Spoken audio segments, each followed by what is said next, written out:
Shalom, everybody. Rabbi Edelstein here with this week's installment of Rabbi E in 3, brought to you by MEOR DC. Check out our Facebook page, MEOR DC, or MEORDC.org, and learn about our programs. Today's a very special Rabbi E in 3 because I'm doing it in one take.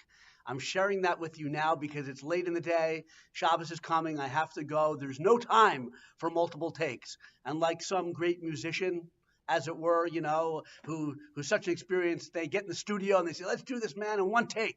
And that's the song, and it's on vinyl, or in my day, vinyl. This is one take, so I got to make it good. The Torah portion is Terumah in the book of Exodus, SHABBOS. And it begins a whole series of Torah portions that focus on the Mishkan, the tabernacle, the miniature temple, if you will, that God commanded the Jewish people to make, and they traveled with them in the midbar, in the wilderness, in the desert.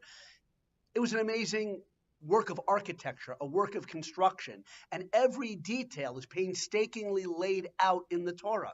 And many of the commentaries talk about why the Torah gives so much space to it, and there are many beautiful ideas, mystical ideas, symbolic ideas. But just at the beginning, in this week's Torah portion, is the general commandment that God gives to Moses to have the people bring materials, beautiful materials, gold and silver and copper, things like that, because they left Egypt with wealth, to bring those materials to build the tabernacle. Hashem said to Moses, speak to the children of Israel and let them take from me a portion, a Terumah. Actually, the word Terumah also related to elevate, because by dedicating these materials to God through the tabernacle, they're elevated. So have them take from me a portion from every person asher yidbenu libo, every person whose literally heart inspires him or raises him up, you will take this offering for the tabernacle. So when we think about this, if someone were to say, or someone were to ask you at a cocktail party, the tabernacle, the Mishkan of the Jewish people in the Torah, you say, yes, I know all about it. What was it constructed of? The simple answer would be gold and silver and copper and turquoise wool and all the beautiful materials listed in the verse. But you want to go deeper than that, don't you? Even at a cocktail party, maybe at a Shabbos meal. The deeper answer, what it was constructed from, was the nedivus lev, the generosity of heart of the Jewish people.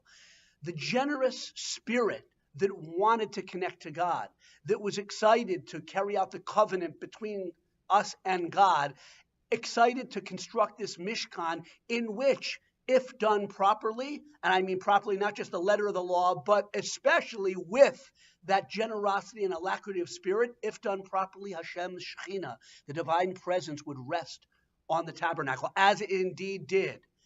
That's a metaphor for us, or a paradigm of all mitzvot.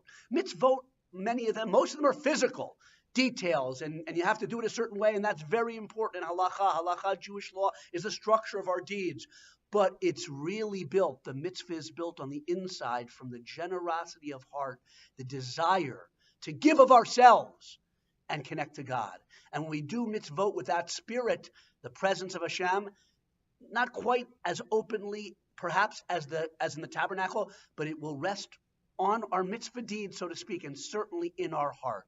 That's one take, Rabbi E in 3. May we do mitzvot exactly and precisely, and especially with generosity of heart and spirit to want to connect to God. Good Shabbos.